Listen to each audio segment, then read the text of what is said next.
రాజధానిలో ప్రభుత్వ స్థలాలు చెరువులను వదలని కబ్జాకోరులు ఇప్పుడు ఏకంగా దేవుడి మాన్యాలపైనే కన్నేశారు. కోట్ల విలువైన భూములను రాబందుల్లా లాగేసుకుంటున్నారు. దేవుడికే శటగోపం పెట్టి భూములను అమ్మేసుకున్నారు. ఆదాయం కోసం భక్తులు ముక్కుపిండే దేవాదాయ శాఖ అధికారులు విలువైన స్థలాలు కైంకర్యమైన పట్టనట్టు వ్యవహరిస్తున్నారు.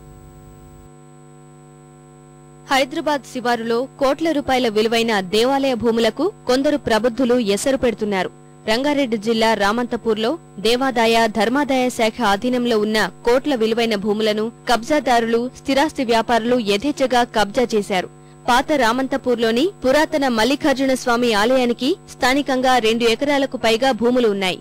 ఈ భూముల్లో పశువుల కోసం గడ్డిని పెంచుకునేందుకు దేవాదాయ శాఖ గతంలో రైతులకు లీజుకు ఇచ్చేది. దీనివల్ల ఆలయానికి సంవత్సరానికి సుమారు 50,000 రూపాయలు ఆదాయం వచ్చేది. ఆ డబ్బుని ఆలయం అభివృద్ధికి ఉపయోగించేవారు.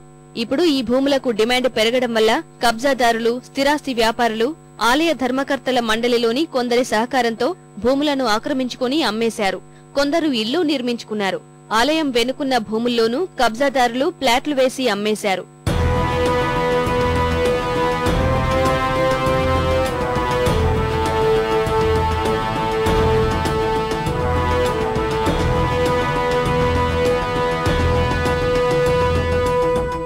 ఇలా యథేచ్ఛగా ఆలయ భూములు అమ్ముకుంటున్నా అధికారులు మాత్రం పట్టించుకోవడం లేదు.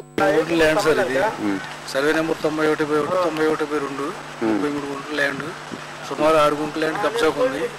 ఇల్లు ఉన్నాయి. వాళ్ళ మీద AP endowment tribunal case file చేసి కేసు కూడా నడుస్తుంది. ఇంతకుముందు ఏం పండించేవాళ్ళు ఈ ల్యాండ్ లో? గడ్డి ఉండేది, గడ్డి పొలం. ఇప్పుడు గడ్డి లేకుండా చేశారు, ఏం చేస్తారు? అది డ్రైనేజ్ వాటర్ ఉండేది అంతకుముందు, లేదు ఇప్పుడు అది రావట్లేదు అని ఖాళీగా ఉంటుంది. ఇప్పుడు కబ్జాలపై ఎలాంటి చర్య తీసుకుంటాం? ఏ ట్రిబ్యునల్ కేసు నడుస్తుంది. దేవాలయ భూముల కబ్జాకు పాల్పడిన వారిపై కఠిన చర్యలు తీసుకుని వాటిని తిరిగి స్వాధీనం చేసుకోవాలని స్థానికులు కోరుతున్నారు.